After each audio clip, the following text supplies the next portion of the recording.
Cool. Awesome. Well, typically do a fade out on music, but what I find is that, while people are signing in, that just a little bit of music just helps cover that time. And no other teachers play music as students are entering, so they sign in, and it's just like dead silence, and it makes them love coming to music class. So. What was that album called again? Oh, this album is called Bach Trios, and it's by so if you look for Yo-Yo Ma Bach Trios, it's Yo-Yo Ma on cello, Chris Thiele, I think is how you say his name, on mandolin, and Edgar Meyer on bass. Found it. So amazing! It's so amazing, and a lot of times for my wind classes, I'll play like Canadian brass or some other brass group, or like there's some woodwind stuff. But sometimes I just love to put this on because it makes me in a good mood. Like who can listen to that and not be happy, right? So Yeah. and happiness is key, I think, for this because it's a bit of a slog.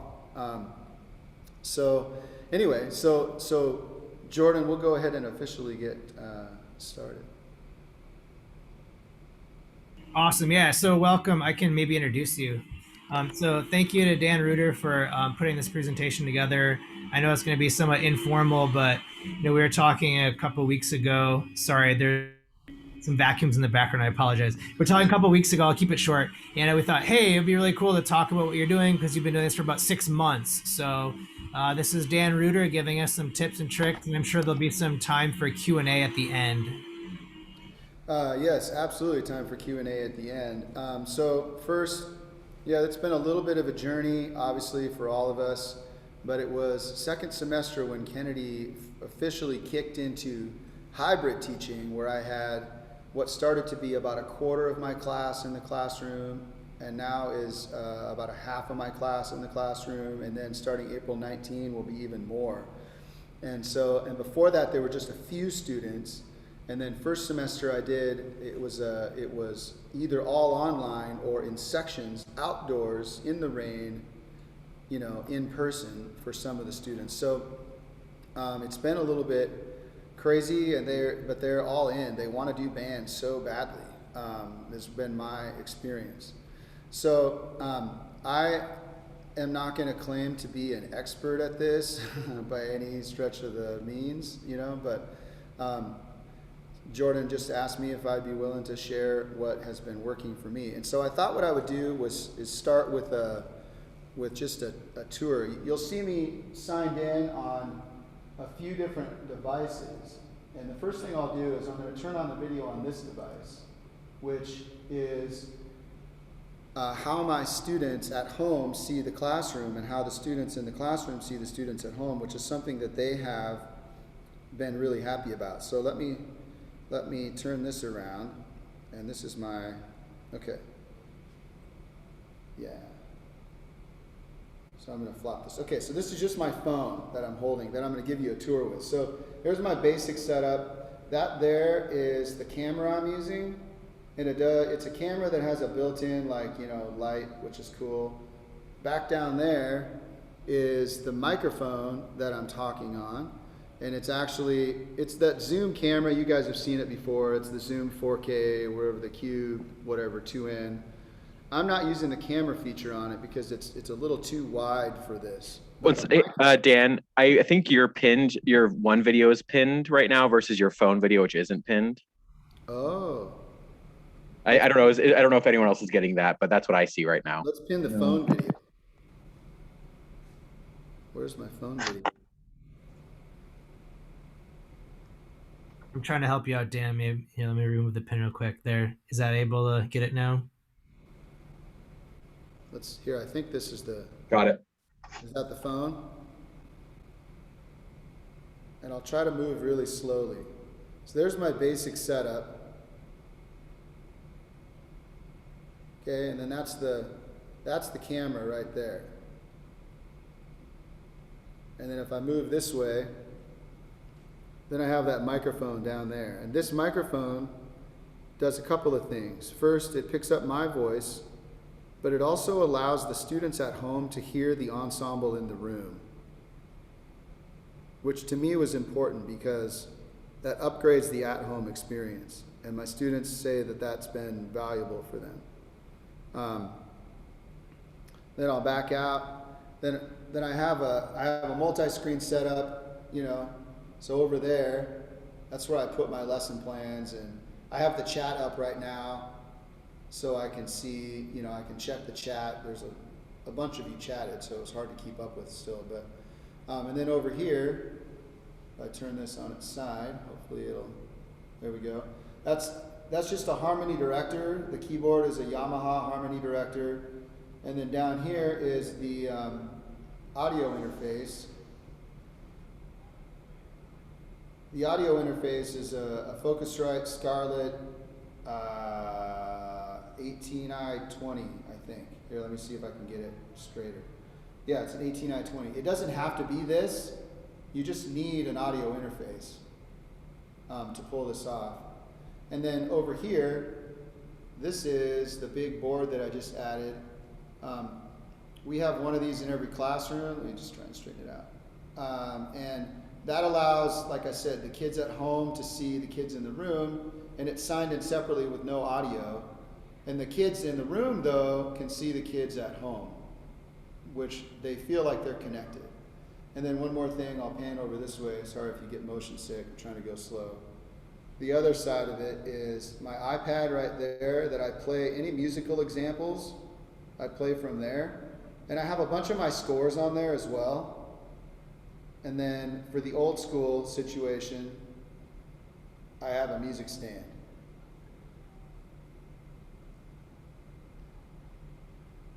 So I'm going to pan back this way. Oh, this is the other thing that's cool. This stand here, the desk, it raises and lowers. So if I feel like I need to sit down, I can. I teach standing most of the time because it makes me more animated. But I'm going to pan back here. I want to show you just a close-up on the audio interface here. I'm going to admit somebody so you can see. And that's what's controlling all the levels, right, of everything. And then, okay, I'm going to just pause this video again, stop that, and then we can pin my normal one. So Dan, because I know a bunch of us in the room are probably a little overwhelmed with everything you just showed us. Is there like just like maybe conceptually or like alternative things to what you did, or maybe you can explain how each of those interacts? I can, absolutely. So that is just my setup. So there's a couple of key elements. The first key element is don't make your computer process too much at a time, because Zoom actually takes a lot of your computer processing. So if you expect to plug your keyboard and play audio examples and share your screen and have Zoom going at the same time, it's not going to work very well. So what I have is a bunch of separate processors, essentially, right? My iPad's one. If I have any musical examples, I play it through my iPad. And then that runs through this audio interface. It's actually connected via Bluetooth, which is pretty cool. But the audio interface is a key bit of gear that you need. And what that does is it takes all the sound processing out of your computer, right? And many of you probably have recording experience, and you might have recording gear at home or whatever, and it's the same kind of thing you would use for that. There are special ones for streaming and blogging, and they do have little features that work well if you're into that.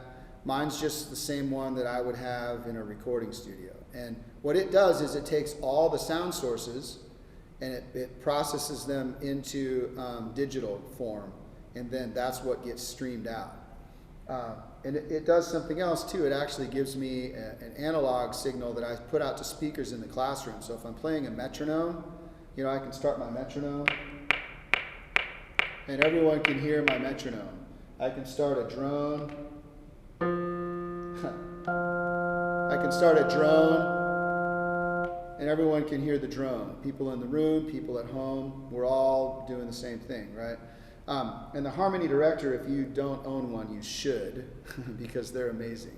But any metronome or keyboard will work, right? So, And then the other factor I've found is in order to teach effectively, like right now on my screen, I'm looking at some of you who I can see above the pinned picture. I'm looking at participants. I've got my notes for today. And then on the other screen, I've got the chat. And then I've got some other tools that I'm going to use a little bit later. And someone's knocking at my door. And that's how we know we're in high school. So 1 second.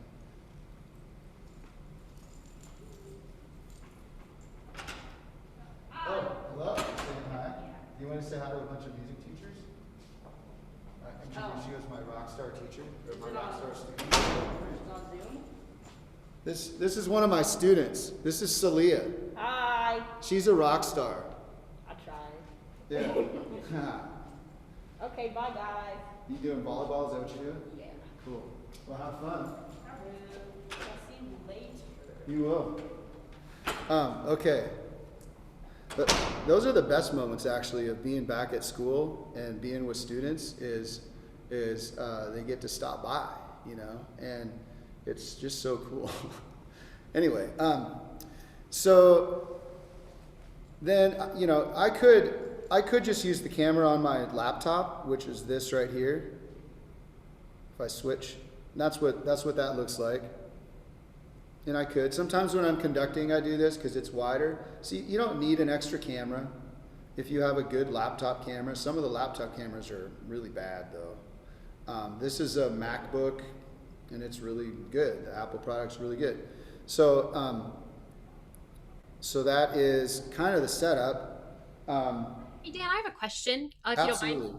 So when you say you're playing the metronome and your keyboard, is that audio going directly into another device, or are they picking up the audio through the microphone that you're using? That's a great question. So in my case, and it's different for, you guys know Lindsay Brown, right? The choir teacher. She does this a different way, and I'm going to talk to you about how she does it. But I have the keyboard going into a different device, and that's that audio, the audio interface that I've been talking about. It goes into there, and that audio interface then converts it to digital information that goes out on the stream, and it Okay, kind of so mixes. it's hooked into, like, when you play it, it goes through the computer. So they're like, it's like when I'm sharing my sound in Zoom, they're hearing it that way. Is that what you need to do? You share your sound? I don't share my sound because of the audio interface. I don't have to worry about sharing the sound.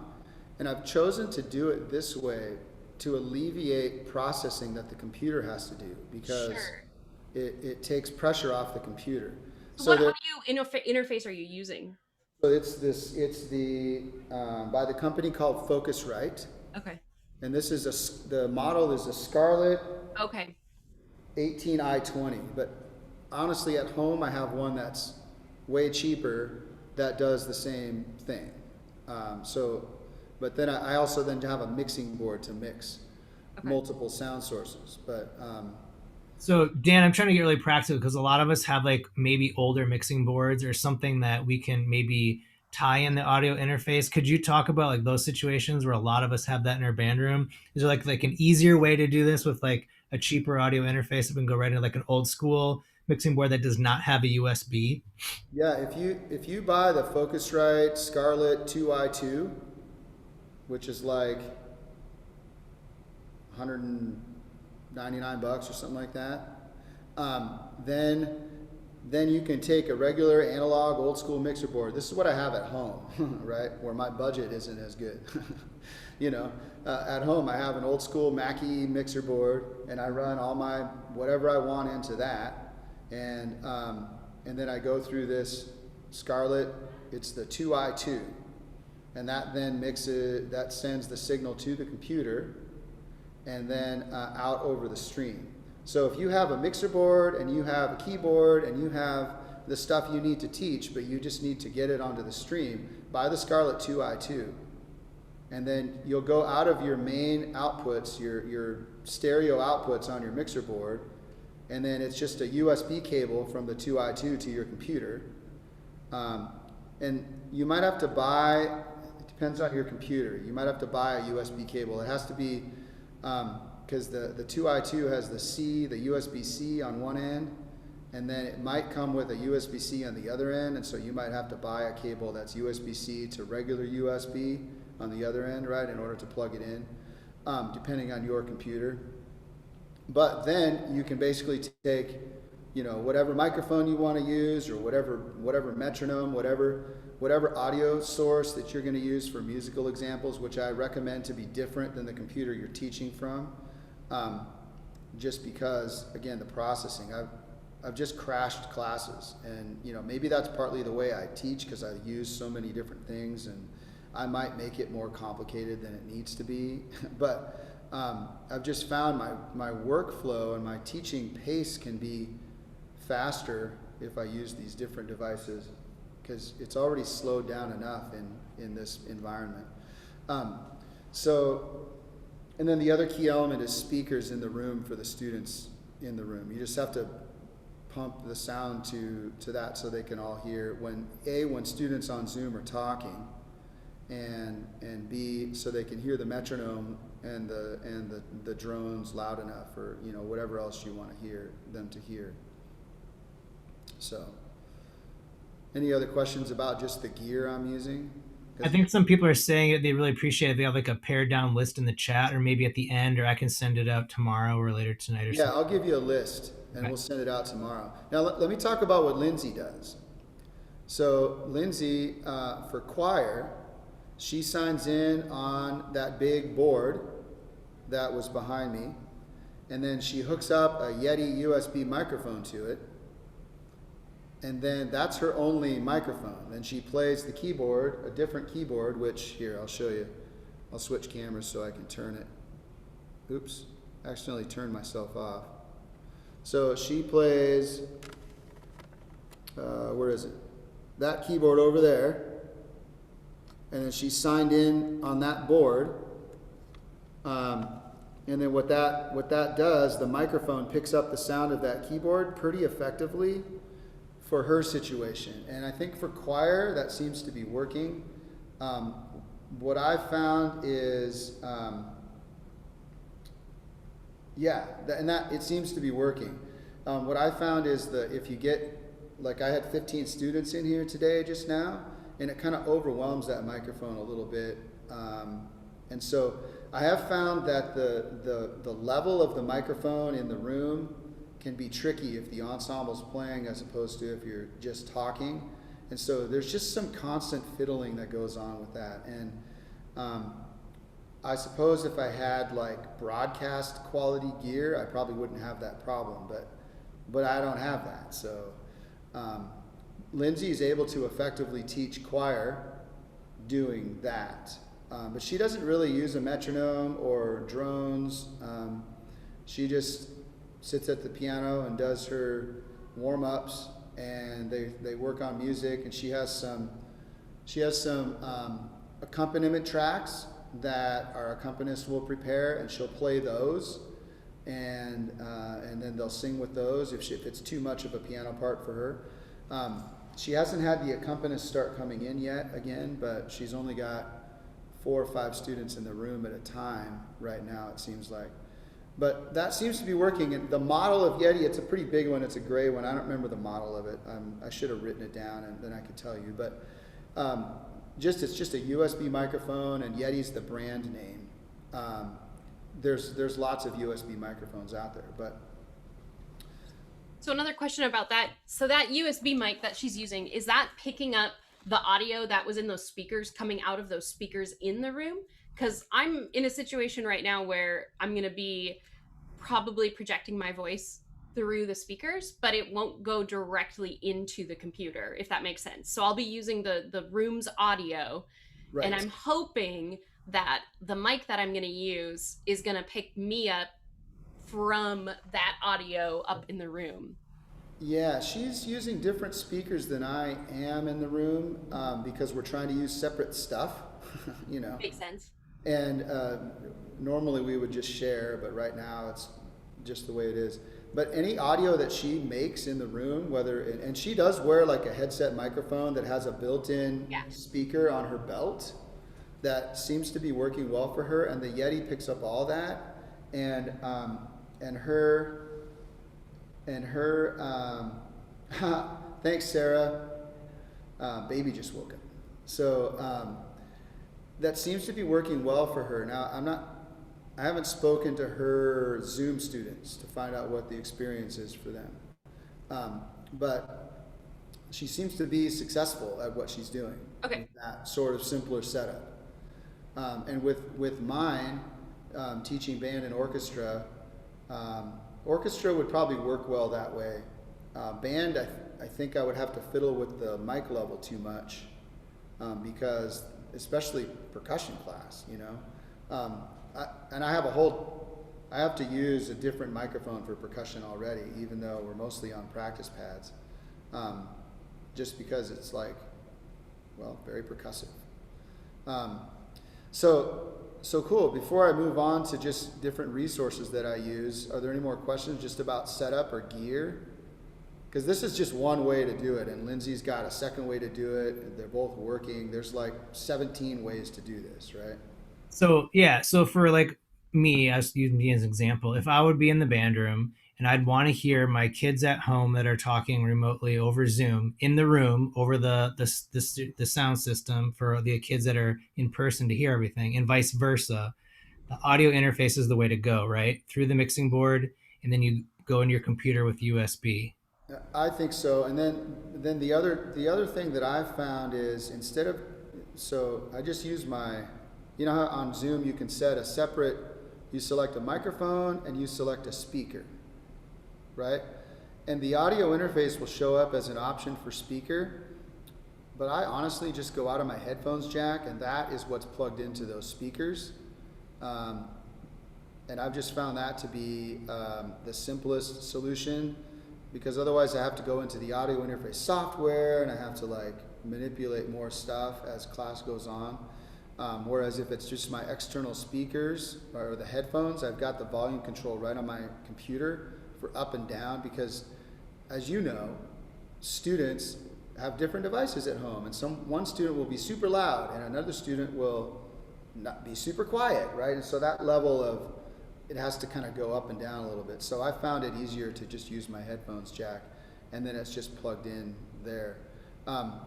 But the audio interface, I think, is the best way to go for putting it out over Zoom, as far as if you're going to have multiple sound sources, like I do with the Harmony Director, with the iPad, and with my voice microphone. And then there's a couple other things that I use occasionally too. Then that's the way to go, I think. And just to reiterate, Dan, you don't tweak sound levels when you start teaching. Like, you don't quote share sound in Zoom because you have the audio interface. Everything is like you just go, right? Right. That's because any sound I share comes off of my iPad, or it could be my phone or whatever device I'm using that's not my computer. And so I'm not sharing sound from my computer. I mean, very rarely. Occasionally, there'll just be a video that I find on my computer that I just do it on. But what if you're using like smart music on your best laptop that's the same one as the Zoom? Would you still have to share sound then? You would have to share sound then, Yeah. yeah, unless you can do it on another device. So there are times you have to. And if I'm going to share a video, I can sign into Zoom from my iPad and share the video there, but it doesn't have the same processor that my computer does. So sometimes I just do that from my MacBook, and that works. It works well, as long as I don't also try to do 17 other things.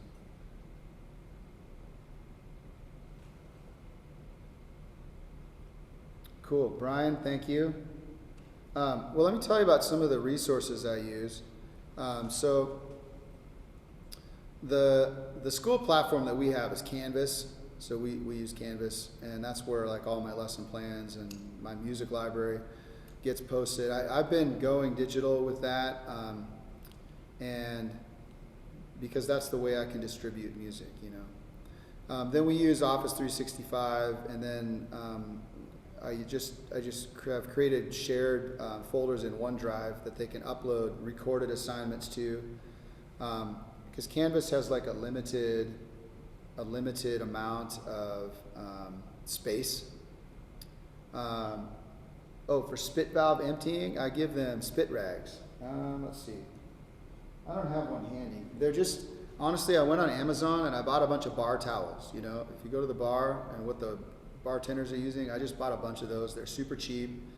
I got like 100 pack for $25 or something, and I gave each brass player 2. And I said, here, spit into this.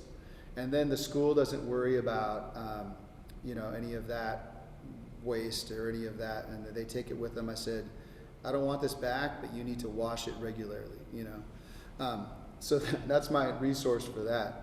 Another resource I use the Rhythm Randomizer, although I know some of you use Sight Reading Factory for rhythms, but the Rhythm Randomizer is something that, Lynette says puppy pads also work really well for spit valve. The Rhythm Randomizer is free, and it does one thing really, really well, which is generate random rhythms. And that's how we're working on rhythms. I use a website called stringskills.com, which, because I'm not a string player, but I teach orchestra, really helps me understand a lot of things about strings. And then there's some downloads there. There's another website by a guy named Sean Bach, or Baki.com, and he lives in Michigan, and he's a string musician, and he's got a bunch of like scale sheets that he has created that I found to be really helpful. Then I use, I'm going to share my screen because I can show you these things. That was my intention. Right here. So there's the Rhythm Randomizer, and I love it because you just click on it and it just generates endless random rhythms. And then some of you might use this. You can change what you want to include. There's stringskills.com. Here's this guy, Sean Baki. He's got these scale books. Let's see. Here's a violin one. There's some 1-octave scales. These are minor scales. Here are some 2-octave scales. Anyway, these are all just free resources. This one is great that I found for planning. I don't know if you guys can, this helps me write seating charts. And it's another free resource. And I found it to be invaluable. And like if I'm going to perform at the PAC, this is how I turn in my seating charts to the PAC crews so they can see where I want the tubas. And right now I've got names, but I could just put tubas and timpani and stuff. So that's a good resource. And then another one, if you guys don't know about it, the Vic Firth educational website has the drum rudiments. But what's cool about it is if you go into it, the students have an audio example, and this has been really good for me teaching the rudiments to percussionists at home because they can listen to it and get an example. They can also watch a video of Dr. John playing the rudiment.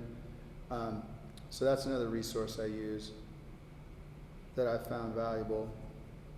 Just in distance learning in general, but in hybrid learning where, percussion is actually the easiest thing to teach because you can see everything. You can see, they don't even have to have sound. You can see if they're doing it right. Yeah, it was something in the chat too. If you want to, there's a question there. Yeah. So that's good. So that will lead me to the next part actually. So when we first came back in person, were there any surprises or unforeseen obstacles? Absolutely. So first of all, I'm suddenly teaching out of the chapel. And the chapel is really great for playing Bach chorales. It's not great for playing the fight song. And we had to really, first of all, the students are learning to play together again. So I came in with no expectation. Like, I don't expect to actually get anything done the first few weeks. We're just going to experiment and find out how this works. And I just said that to all the students. This will be another transition, another change, and we're just going to be super patient, and we're going to experiment a lot. and we're going to take notes and we're going to write down what worked, what didn't work. And so, some of the challenges we faced were, well, first of all, just being in this room, we have still a 9-foot spacing requirement for wind instruments here at Kennedy. So they're 9 feet apart, and that is really a challenge. But it's something now that we've kind of overcome, and we can successfully play, a bunch of music this way, but hearing each other is a bit of a challenge. Another challenge was it just takes a long time to learn a piece of music. It just takes a long time. And so we've all had to have extra patience, particularly my upperclassmen. They just have had to accept longer timelines. I have had to accept longer timelines. If you can get them back in person, then suddenly it just starts happening again. But as long as you're in this hybrid thing, you just have to have no expectation about it, and then you'll figure out what works for you and your students. Obviously assessment's tricky due to various at-home situations. I just found that even if I have students record, and you guys have probably had this too, some are just recording on the oldest possible smartphone known to man, and some of them don't have smartphones. And so just getting a recording from a student to assess, it can be a big challenge. And so I've had to back off my expectations about assessing them as well. And obviously some students can turn in a whole bunch of stuff. And then, you can spend 3 hours grading that one student, right? But then what about the other students that really need help?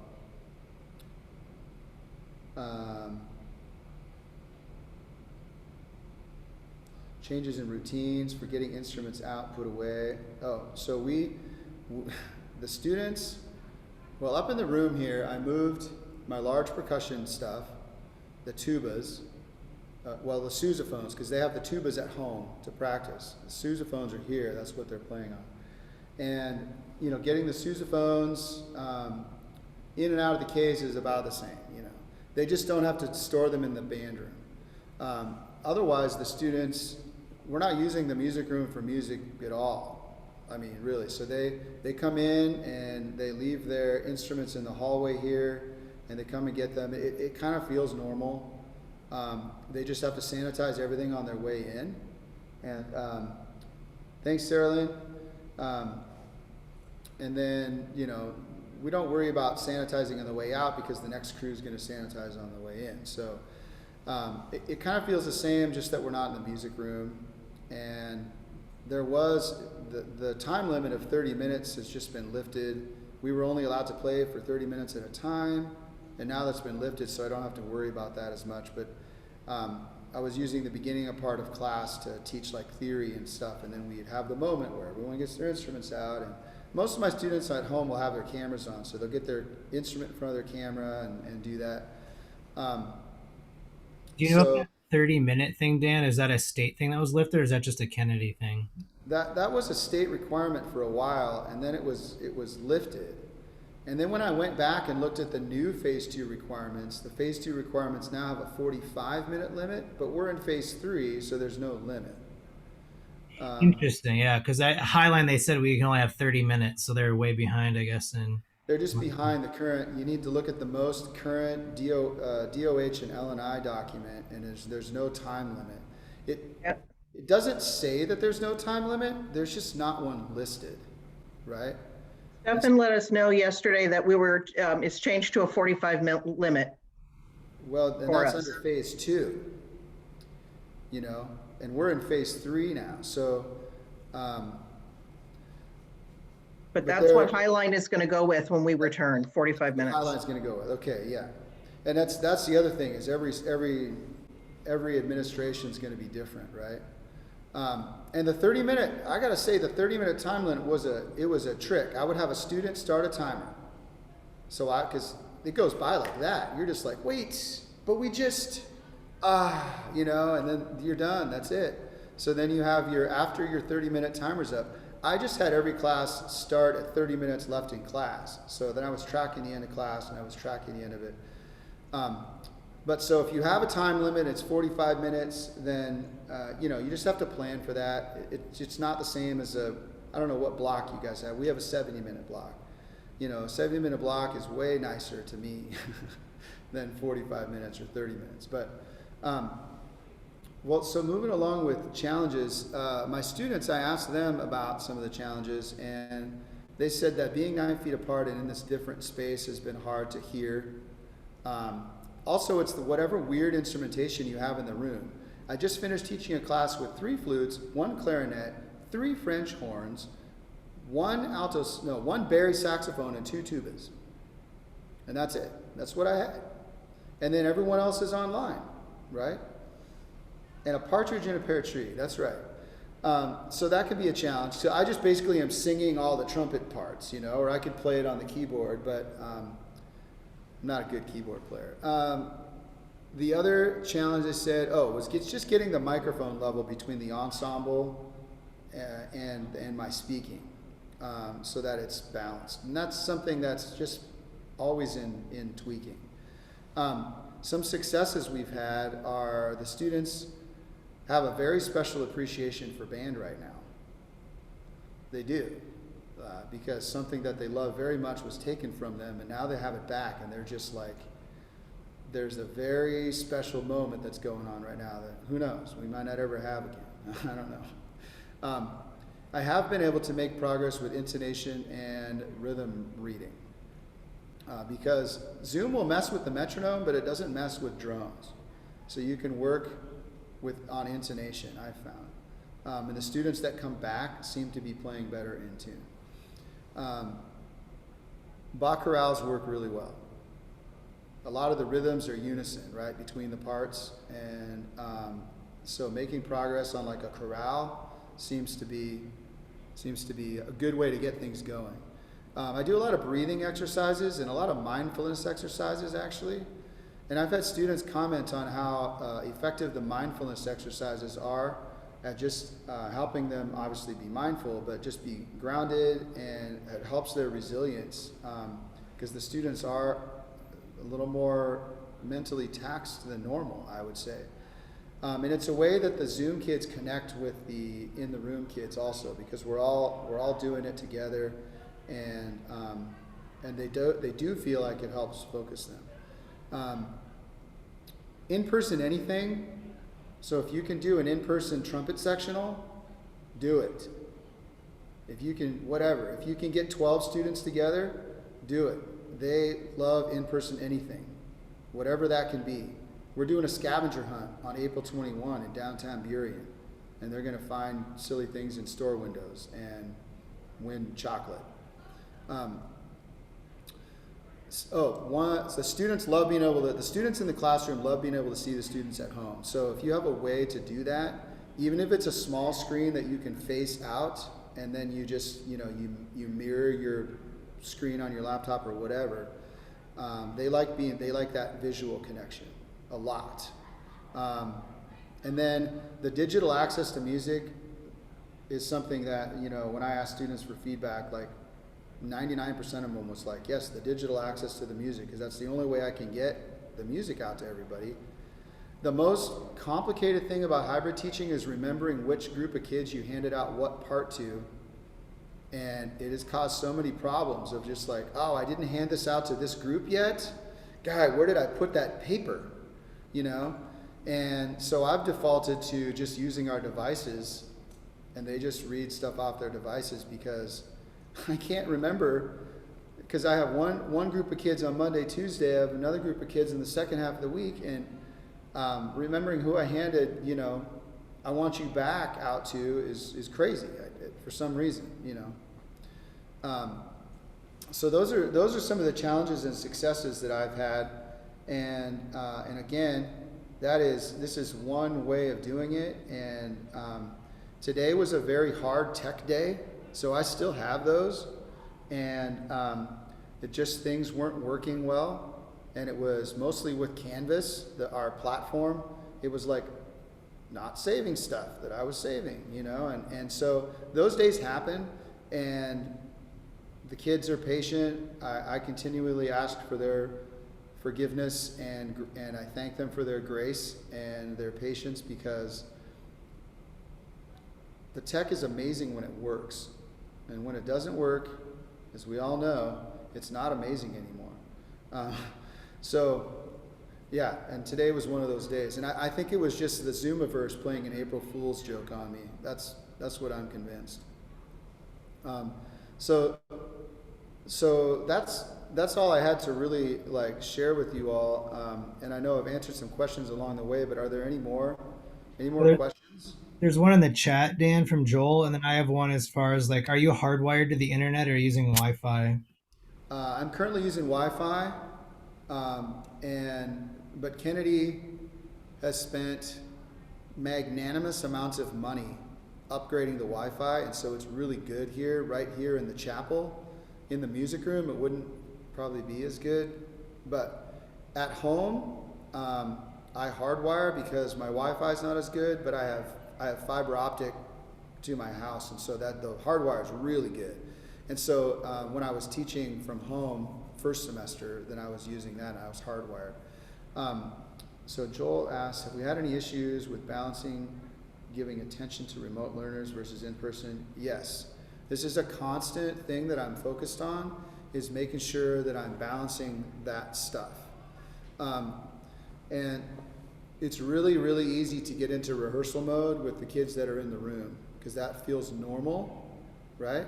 And I want to give them that a little bit. And the students on Zoom, they also want that, but it's easy to then to forget about the online people. And I've had problems remembering that. But so it's just always a moment of focus. And so what I do is I'll stop and I'll be like, hey, you know, if you're on Zoom, we're at measure 39. Are you guys tracking? And they'll give me a thumbs up emoji or a thumbs up to the camera. And then I know that we're there. And then I make sure that if I say, okay, all the flutes play this, and I'll look on Zoom. Flutes on Zoom, are you with me? We're going to do this. And I just double check to make sure they're there. And then sometimes I make sure I purposely have moments where I'm talking like directly at the camera, and I'm focused on the Zoom kids, and then I'll glance up in the room every once in a while when I'll be like, I don't know, sharing a bad joke or something, you know, or if I'm reading something or sharing some information. Or there's a couple of students on Zoom that they track my humor really well, and so we'll start like riffing on things, and then everyone, it's like this moment, right, where it's cool, it almost feels normal, you know. And so I make sure to do that, and then that helps keep the Zoom kids involved. We got another thing, RSD has no cameras required, so that's been tricky. Yeah, that's a thing that Kennedy, it takes an exception to policy for you to have your camera off. So pretty much the cameras are required. And that's been nice for me as a teacher, is I can say, hey, let's get the cameras on. Do you have in-person kids that get shy about playing for the Zoom kids? I don't. Most of the shyness comes from the Zoom kids, who are by themselves, right? And are playing. The in-person kids, I did have one trumpet player that he was really close to the camera, and when I moved him, he started playing better. So I think there's a little bit of that, but I just had to pay attention to the seating chart a little bit and figured out, oh, this student feels very self-conscious.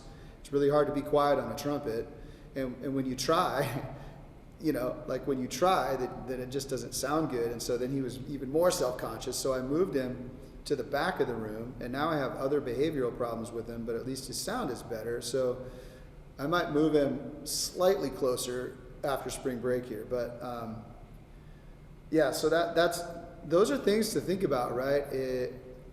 That are normal for a teacher, honestly, we're thinking about. But now we just have to do it in dual modality. And that dual mode has been very tricky. The other thing that is crazy about hybrid teaching is just taking attendance. Taking attendance. We have now 17,000 attendance codes in Skyward. And, you know, I don't know what your district will decide to do, but taking attendance just takes time. And I take that moment to greet everyone by name And I just go through and I make a greeting of it. And so everyone on Zoom hears their name, everyone in the classroom hears their name. I'll be like, you're welcome to, thanks for being here. I just make it a special greeting moment. But it takes a long time, and because you just don't know. Some kid that's registered to go in person is suddenly not there, and you're like, whoa, that person's absent. No, they're on Zoom. What's going on?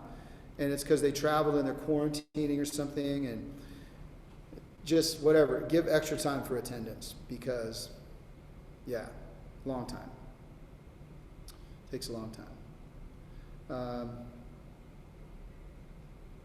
So concert songs. How much slower are we going? So we're working on the Flourish for Wind Band, and we've gotten to. Let me pull up my score here. And I've had to switch gears a little bit because we're working on some pep band stuff because the homecoming football game is April 17, and we're trying to get a band there. Don't know if it's possible. Kennedy's playing Mount Rainier High School. Go Lancers. But so we've switched to that. But we got to where is it here? Flourish for Wind Band.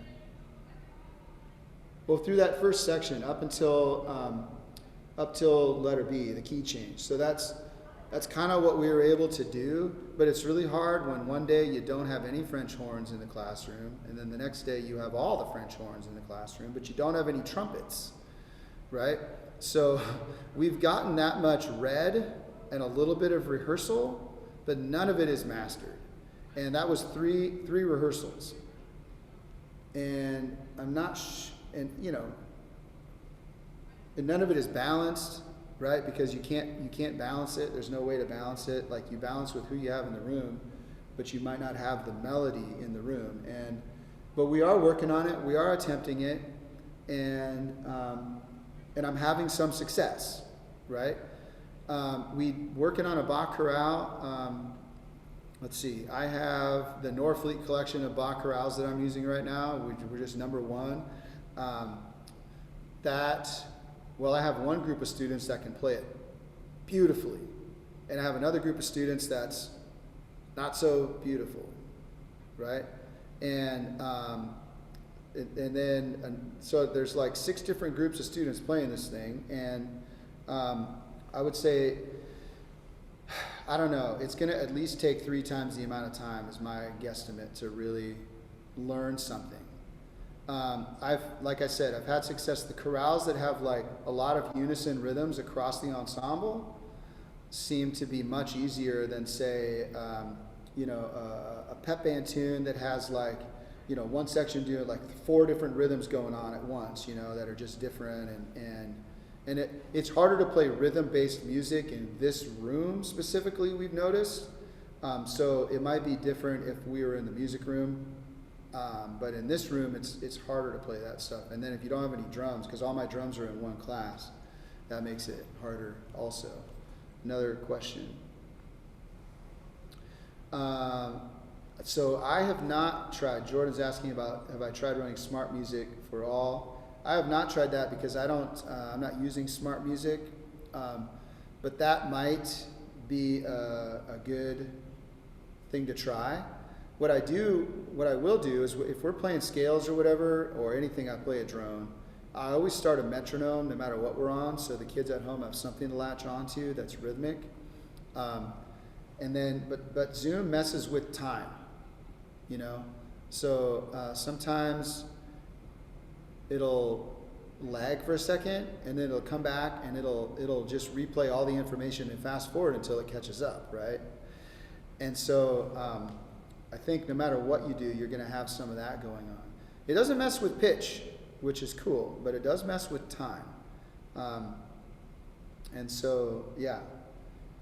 I have played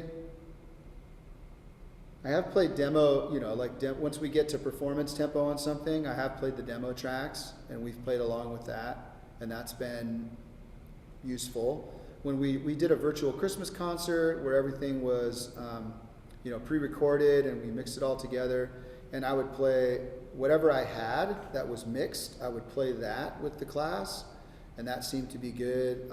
Lindsay has good success playing the backing tracks or her accompaniment tracks for the choir created by her accompanist, and the choir sings with those. She's having success doing that.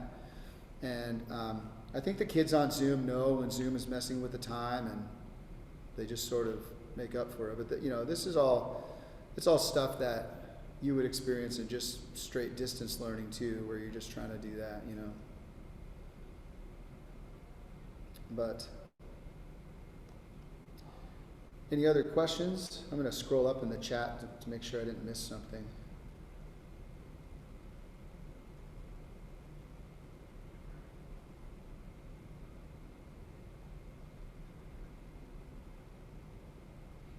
Looks like I got everything. So, well, hopefully, again, this is just one way of doing it. I will send Jordan like a list of the gear I use, but then what I think you could get away with using, because I'm using some slightly upgraded gear, just because I could, and so I'll send that out, and I'll do that tomorrow, and then he can send it on to all of you, but. Yeah, this is just one way to do it, and I'm still learning something every day, and you just have to be kind to yourself. There's days where I feel like an absolute rookie, and I had I'll share one really hard moment I had, and then one really great moment. So one really hard moment I had a student come up to me and just say, I didn't sign up for band next year because you're just not as good as my middle school teacher. And I was like, that's great to hear. That's great.